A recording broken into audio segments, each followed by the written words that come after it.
ચલો ready start. સોનું પરત નહીં કરીને ફરિયાદી સાથે છેતરપિંડી અને વિશ્વાસઘાત કરેલ હોવાનો સ્પષ્ટ આક્ષેપ છે। હાલના કથિત આરોપી અરજદારનું એફઆઈઆરમાં નામ છે અને તેમની સામે નામજોગ સ્પષ્ટ આક્ષેપ કરવામાં આવેલ છે। હાલના કથિત આરોપીએ ઠગાઈનું સોનું મેળવેલ છે અને હાલના આરોપી પાસેથી મુદ્દામાલ સોનું મળી આવેલ હોવાનો સ્પષ્ટ આક્ષેપ છે। આરોપી સામે પ્રથમ દર્શનીય કેસ છે। સદર મુદ્દામાલ કબજે થઈ ગયેલ હોવા માત્રથી ગુનાની ગંભીરતા અને કહેવાતા ગુનામાં આરોપીની સક્રિય ભૂમિકાને અવગણી શકાય નહીં।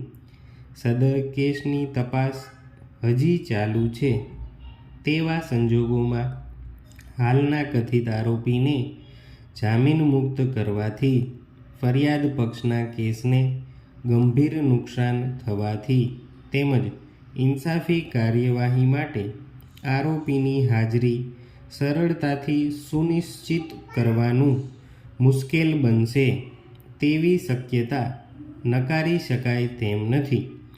આવા સંજોગોમાં હાલના કથિત આરોપીને જામીન આપી દેવાથી ફરિયાદ પક્ષના કેસને ગંભીર નુકસાન થવાની શક્યતા પણ નકારી શકાય તેમ નથી। હાલના આરોપીને જામીન મુક્ત કરવામાં આવ્યેથી કેસના ગુણદોષ ઉપર પ્રત્યક્ષ અને પરોક્ષ રીતે બંને રીતે વિપરીત અસર થવાની શક્યતા પણ નકારી શકાય તેમ નથી। જો કે ગુનાની ગંભીરતા અને ગુનાનો પ્રકાર તેમજ ગુના સામે સજાની જોગવાઈ ધ્યાને લેતા હાલના કિસ્સામાં આરોપીની તરફેણમાં જામીન મુક્ત કરવા માટેની વિવેકાધીન સત્તા વાપરવાનું કડક શરતોને આધીન પણ ન્યાયોચિત જણાતું ન હોય નીચે મુજબનો આખરી હુકમ કરવામાં આવે છે। આખરી હુકમ આથી ટાઉન પોલીસ સ્ટેશન ગુના રજિસ્ટર નંબર પાર્ટ એ 253/24 ભારતીય ન્યાય સંહિતાની કલમ 316(2) મુજબના ગુનાના કામે હાલના ગુનાના કામના કથિત આરોપીને ભારતીય નાગરિક સુરક્ષા સંહિતા 2023ની કલમ 480 અન્વયે દાખલ કરવામાં આવેલ સદર જામીન અરજી આથી મંજૂર કરવામાં આવે છે।